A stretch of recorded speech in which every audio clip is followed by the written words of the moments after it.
Hello tout le monde! Et ben comme d'habitude, un petit rendez-vous avec vous. Ça me fait toujours plaisir d'échanger avec vous sur mon budget.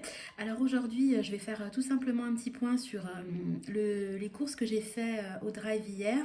Donc un petit suivi sur mon budget alimentation, un point également sur mon budget autres dépenses.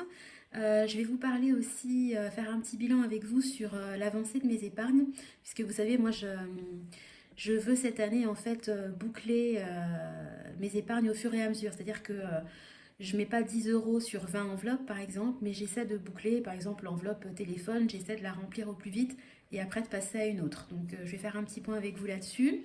Et puis c'est tout, c'est déjà pas mal. Alors on est parti. Donc concernant, on va faire comme ça sera plus simple. Hop là.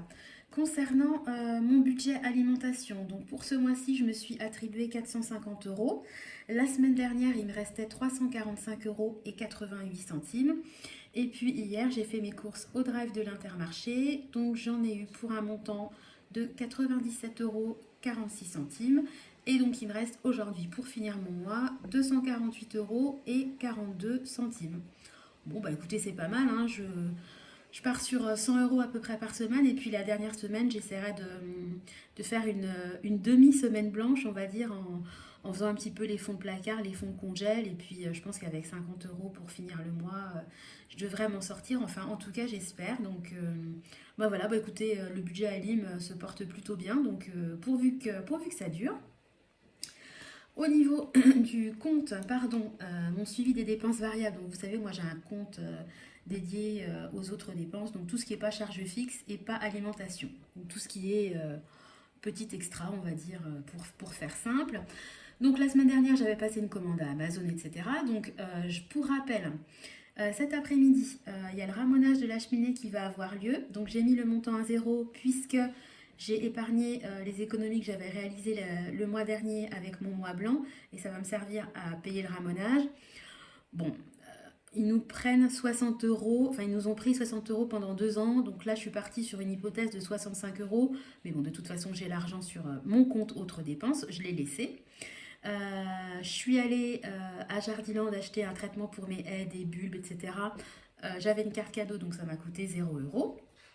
Alors ensuite, on vient dans le détail. Donc j'avais oublié, j'avais oublié, bon bref, on n'avait pas acheté les croquettes du chien dans le drive de la semaine dernière, donc j'ai envoyé mon homme les acheter. Sauf qu'il n'a pas acheté que les croquettes du chien, il a acheté les croquettes du chien, il a fait des dons pour le Resto du Cœur, donc il a acheté des couches et du lait maternisé pour les bébés. Et puis il m'a acheté un super joli bouquet de fleurs, donc il en a eu pour 67 euros et 38 centimes. Donc là, ça calme un peu sur un budget de 250 euros. Mais bon, ça m'a fait super plaisir le bouquet. Et puis, nous, on aime bien, entre guillemets, donner aux gens qui en ont besoin. Donc voilà, je suis contente. Et puis surtout que c'est vraiment à destination des enfants. Donc voilà. Mon grand a eu le coiffeur. Donc il en a eu pour 15 euros. Bon, il y a l'anniversaire de mon beau-père, c'est pas encore passé. C'est pour ça que j'ai pas mis un petit V. Je budgétise 60 euros. Je pense qu'on va faire une carte cadeau Castorama. Donc on mettra 60 euros dans le pot commun. Et puis on a eu cette semaine des charges exceptionnelles pour un appartement. Donc bah, j'ai fait un chèque, hein, j'en ai eu pour 25 euros et 47 centimes. Donc au final, il me reste, donc on est le combien là? Je ne sais pas quel... Ah bah, j'ai pas la date sur mon nouveau... Bon bref, le 9 je crois, il me semble. Donc sur mon budget de 250 euros, il me reste à aujourd'hui 55 euros et 60 centimes. Donc ça va être un peu tendu. Un peu tendu. Bon, c'est vrai qu'il y a les charges exceptionnelles qui m'ont mis dedans. Bon, les croquettes pour chien, je pensais en avoir maxi pour 15 euros. Donc, vous voyez, 25 euros plus 50 euros de plus. Ça fait déjà 75 euros hein, de prélever, entre guillemets. Voilà, je ne m'attendais pas à ça. Donc, bah, écoutez, on verra. En sachant que moi, je laisse toujours un petit peu d'argent sur mon compte courant. J'avais normalement, je ne fais pas de budget zéro, donc ce mois-ci, théoriquement, il me restait 68 euros de marge. S'il y a un besoin quelconque, je savais que j'avais 68 euros. Sauf qu'hier, en allant sur vente privée, J'ai vu une méga promo de couches pour les couches Pampers. Moi, je prends pas des Pampers à la base, pardon. Je prends les couches Intermarché, les pommettes qui sont très bien. J'ai déjà testé les top budget. Franchement, catastrophe, hein. Mon petit, avait plein de petits boutons rouges. Enfin, ça va pas du tout. Les pommettes me convenaient très bien. Sauf que là, sur vente privée, il y avait vraiment une méga promo. Et les Pampers revenaient beaucoup moins cher que les pommettes, livrées à domicile gratuitement à partir de 60 euros. J'ai donc passé commande, j'en ai eu pour 60 euros et 8 centimes exactement, en sachant que j'ai pris 3 gigapacks de 112 couches. Donc ça me revenait à 20 euros, hein, 20 euros et 2 centimes pour 1 gigapack. Donc vraiment le super bon plan. J'ai fait le calcul à l'unité, je suis largement en dessous des couches pommettes qui sont pour moi les moins chères puisque je vous dis top budget ça convient pas à mon bébé. Donc super contente de ma promo. En plus je vais pas me galérer à porter des gros packs, des gros méga packs de couches. Je vais être livrée prochainement à la maison. Sauf que ça coûtait 60 euros et que sur mon budget autres dépenses, bah, il me reste déjà plus que 55 euros. Donc ce que j'ai fait, c'est que les 60 euros 08, je les ai pris de mon petit solde, vous savez, dont je vous parlais il y a quelques minutes, que je laissais sur mon compte courant. Donc il me restait 68 euros sur mon compte courant, moins 60 euros de couche. Donc là, il me reste moins de 8 euros, quoi. Voilà, donc le mois de mars, en plus, c'est un mois qui est long. Ça va être un peu le challenge d'arriver au bout du mois sans piocher dans les épargnes que j'ai déjà réparties. Moi, en début de mois, je répartis le plus possible mes épargnes et l'objectif, c'est quand même de ne pas les repiocher dedans. Donc, bah, écoutez, on va voir. On va tout faire pour que ça se passe bien. Bon, ce mois-ci, j'ai pas de... Je sais que les mois qui vont venir, je vais avoir des dépenses. Je vais avoir l'assurance pour la voiture, je vais avoir l'assurance habitation qui vont tomber prochainement. Ouais, j'ai des dépenses qui vont commencer à tomber. Tous les mois, je crois que j'ai quelque chose qui tombe. Le mois de mars, on n'a rien. Donc, bon, bah écoutez, on va voir comment se déroule le mois. Donc, voilà le petit bilan. Moi, je blablate ce matin, voilà, je sais pas ce que j'ai. Au niveau du défi des 2 euros, vous savez, à chaque fois que je fais un paiement, je me rétribue, entre guillemets, un petit 2 euros sur un compte spécifique. Donc, c'est un peu le challenge des 5 euros, alors que c'est des 2 euros tout simplement en virtuel. Donc là, je vais cocher 3 cases puisque... les croquettes, le coiffeur, ça a été passé sur la semaine dernière. Il y a les charges exceptionnelles, donc il y a l'achat à l'Intermarché et puis il y a les couches. Donc voilà, c'est parti. Je vais cocher avec vous 3 cases. 1, 2, 3. Voilà. Et donc, j'arrive... est-ce que vous allez voir quelque chose? Je ne suis pas sûre. J'arrive à un montant de 92 euros. Voilà, donc bah, ça progresse, hein. Je pense atteindre les 100, hein. Ouais, je suis même quasiment sûre d'atteindre les 100 pour le mois de mars. Donc en 3 mois, j'aurais mis plus de 100 euros à mon avis. Donc c'est top parce que ça veut dire qu'en un trimestre, si je mets 100 euros, en partant du principe qu'il y a 4 trimestres dans l'année, ça voudrait dire qu'à la fin d'année, j'aurai à peu près 400 euros. Si je reste sur le même niveau de dépenses mensuelles. Voilà, donc bah, vraiment, je suis satisfaite de mon défi des 2 euros. Je trouve que il est super sympa. Et puis, bah, clairement, le fait de voir monter votre cagnotte, c'est super motivant. Voilà. Bon, ça ne me motive pas pour autant à dépenser, hein. Voilà, donc je voulais parler aussi avec vous de l'avancée de mes épargnes. Vous savez, moi j'ai des objectifs, j'ai des épargnes prioritaires, je vous avais expliqué dans d'autres vidéos. Donc, je vous parle aujourd'hui des épargnes que j'ai bouclées pour cette année. Voilà, donc ma soeur va se marier cet été, j'avais budgétisé un montant de 600 euros, et ben ça y est, j'ai les 600 euros, voilà, les 600 euros pour le mariage de ma soeur sont atteints. Donc en fait mon épargne elle a progressé d'un coup puisque je vous ai expliqué que nos vacances ont été annulées et qu'en février je devais avoir un prélèvement pour les vacances qui était de 400 euros. Donc bah, les 400 euros je les ai répartis en épargne pour boucler certaines épargnes, donc super contente. Le budget épargne mariage est clôturé, donc on n'en parle plus, c'est cool. Je voulais aussi terminer l'épargne anniversaire. Enfin, j'ai deux personnes qui vont fêter, de notre entourage, qui vont fêter leurs 40 ans cette année. Donc, on a prévu un budget de 100 euros par personne. Donc, ça y est, hop, la petite flèche peut être cochée. Les 200 euros ont été atteints. Pareil, hein, il y a une partie, vous voyez, annulation vacances, voilà, qui m'a fait gonfler d'un coup l'épargne anniversaire. Donc ça y est, on y est, donc super contente. Pardon, oh, je racle. J'ai une épargne téléphone, l'objectif c'est d'atteindre 500 euros. Je verse 10 euros par mois, donc je dois verser 120 euros à l'année, clairement. Donc bah pareil, hein, je me suis versé clac 120 euros d'un coup, en sachant que j'avais déjà 160 plus 40, j'avais déjà 210. Donc là je suis à 330 euros sur mon objectif de 500 euros total. Mais en tout cas, les 120 euros pour l'année 2022 sont faits, donc c'est pareil, l'épargne téléphone, j'en parle plus jusqu'à ce qu'on soit en 2023 et on en est loin. Et puis dernière épargne que j'ai comblée, ben, je me fais une petite cagnotte pour la rentrée des enfants. Bon, CP maternelle, ça va pas chercher bien loin. Je me suis mis un petit budget de 60 euros en sachant que j'ai déjà le sac à dos du plus petit. Voilà, donc bah ça y est, au mois de mars, je me suis versé 25 euros sur ce compte-là, histoire d'être débarrassée. Et donc voilà, l'épargne rentrée est clôturée. Donc rentrée, téléphone, 40 ans des copines et des belles-sœurs, et puis mariage. Ce sont des épargnes qui aujourd'hui sont terminées. Donc bah, très très contente, hein, voilà.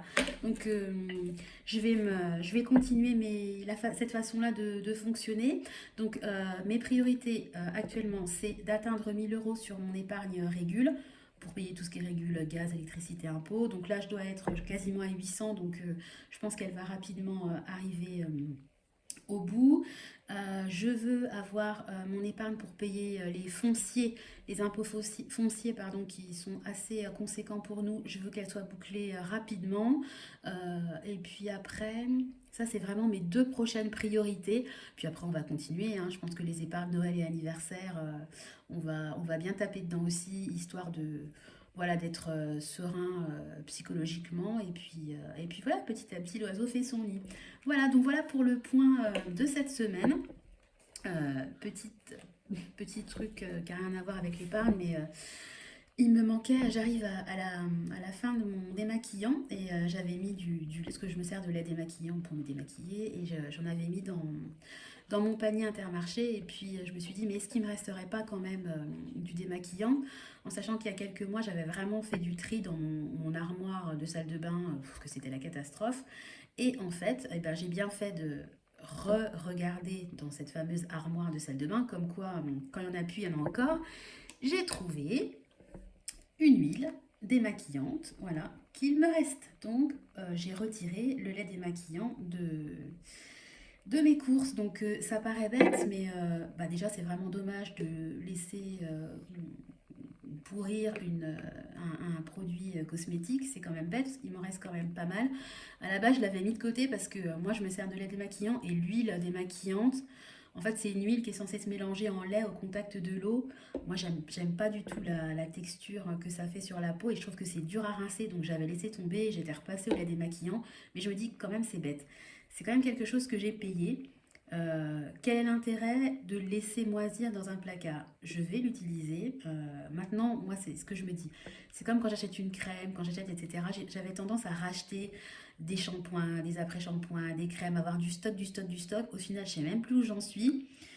Et puis, juste je n'usais pas forcément jusqu'au bout mes produits. Et là, je me suis dit non, c'est vraiment du gâchis.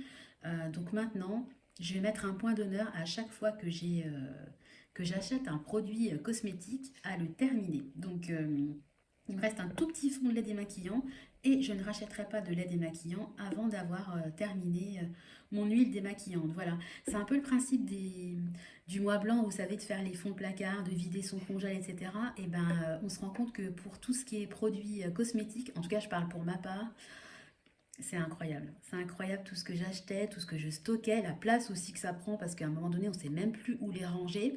En sachant qu'on a deux salles de bain, nous, une en bas, une au-dessus. Donc j'en mettais un peu partout et à la fin, je ne savais même plus où était quoi. Donc j'ai vraiment fait du vide, mais malgré tout, vous voyez, il y a quand même des choses. Bah ça, évidemment, quand j'avais fait le vide, je ne l'avais pas acheté, je l'avais rangé en me disant je vais m'en servir.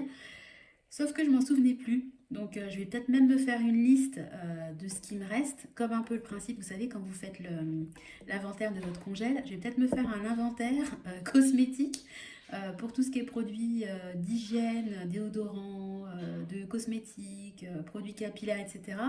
Histoire de ne pas racheter n'importe comment et bêtement et en fait tout simplement de dépenser votre argent inutilement parce que c'est de l'argent que vous avancez pendant des mois et qui sert à rien. Donc je suis pour les promos. Des fois quand il y a des super promos, c'est vrai que c'est bête de passer à côté. Il ne faut pas non plus en abuser, je pense. Voilà, dit-elle alors qu'elle a commandé 3 méga packs de couches. Mais enfin, bon, ça n'a rien à voir, hein. Mon petit, j'ai pris des couches, la taille, il n'est pas prêt de changer. Et puis ça, clairement, par contre, ça va vraiment m'être utile. Voilà, à moins qu'ils deviennent propres tout d'un coup, et là, je serais pas dans le bip. Donc, je les revendrai, je pense, au pire. Voilà, donc j'arrête les blablas. Voilà mon petit point de la semaine. J'espère que votre semaine, votre début de semaine se passe bien, que vous tenez les objectifs. Voilà, donc restons motivés, hein. Moi, je pense que vraiment la motivation, c'est la clé de tout. Donc le mois, comme vous l'avez vu, va être serré, puisque que ce soit sur mon compte courant ou au niveau des autres dépenses, il ne me reste pas grand-chose. Donc on va essayer de faire au mieux. Voilà, tout ce qui est par exemple viennoiserie, etc. Voilà, je ferai des gâteaux maison. Les sorties, ça sera des balades, des promenades. Enfin, on va essayer de faire ça au plus juste parce que voilà, moi j'ai commencé l'année 2022 en étant super motivée, en ayant des objectifs que je trouve atteignables et réalisables. Donc après, c'est aussi à moi, entre guillemets, de faire en sorte de bien gérer. Parce que le problème, c'est que des fois, quand je me fais des plaisirs, puis je me dis, ouais, on n'a qu'une vie, etc. Après, j'ai presque, entre guillemets, un regret parce qu'il y a certains achats.